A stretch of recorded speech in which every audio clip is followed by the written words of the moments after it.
आधी एक मोठी बातमी येते। डॉक्टर नरेंद्र दाभोलकर हत्या प्रकरणी अटक केलेल्या आरोपी सचिन अंदुरे याला पुणे कोर्टामध्ये हजर करण्यात आलेला आहे। सचिनची सीबीआय कोठडी आज संपते। सचिन अंदुरे याला औरंगाबादमधून अटक केल्यानंतर 30 ऑगस्ट पर्यंत त्याला सीबीआय कोठडी देण्यात आली होती। सचिन अंदुरे आणि शरद कळसकर यांनी दाभोलकरांची हत्या घडवून आणली असा दावा सीबीआयने कोर्टात केला होता आणि तशी महत्त्वाची माहिती देखील मिळाली होती। सचिन अंदुरेने ही कबुली देखील दिलेली आहे।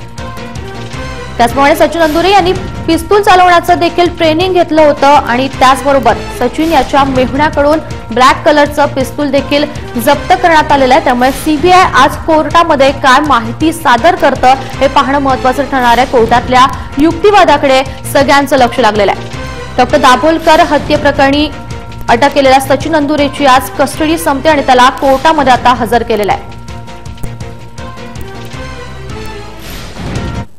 आणि या संदर्भात अधिक अपडेट्स आपण जाणून घेत आमचे प्रतिनिधी आहेत अमोल धर्माधिकारी। अमोल, सचिन अंदुरेला कोर्टामध्ये हजर केलेला आहे, कशा प्रकारचा बंदोबस्त तैनात करण्यात आलेला आहे, नेमका काय आज युक्तिवाद मांडला जाईल?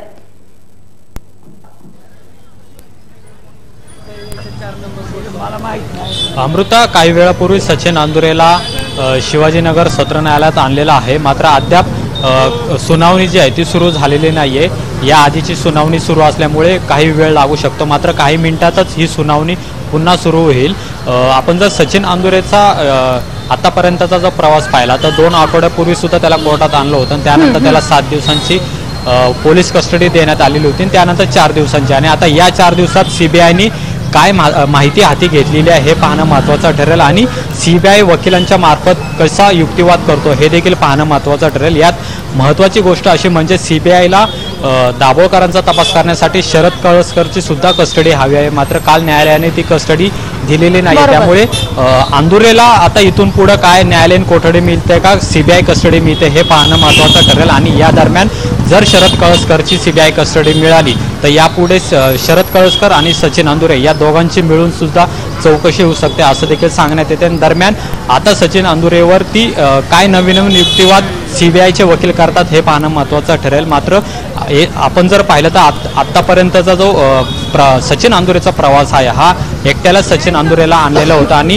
शरद कळसकरला आणलेलं नव्हतं। त्यामुळे सीबीआयची ही प्रमुख मागणी असणार आहे की शरद कळसकर आणि सचिन अंदुरे या दोघांची मिळून चौकशी व्हावी, यासाठी ते कस्टडी मागू शकतात। त्यामुळे आज न्यायालयात सीबीआय काय माहिती देतं हे पाहणं महत्त्वाचं ठरेल। जर न्यायालयीन कोठडी सचिन अंदुरेला मिळाली तर सचिन अंदुरेची चौकशी सीबीआय करू शकणार नाहीये, त्यामुळे या दोघांना एकत्रित आणण्याचा प्रयत्न सीबीआयचा असेल। नाहीतर आता सीबीआय कस्टडी देऊन सचिन अंदुरेचा काही उपयोग नसणार आहे, कारण की याआधी जी माहिती आहे ती सचिन अंदुरेकडून गोळा करण्यात आलेली आहे आणि प्रमुख पुढची माहिती गोळा करण्यासाठी त्यांना शरद कळसकरची सीबीआय कस्टडी आवश्यक आहे आणि ती आता मिळेल का हे पाहणं महत्त्वाचं ठरेल।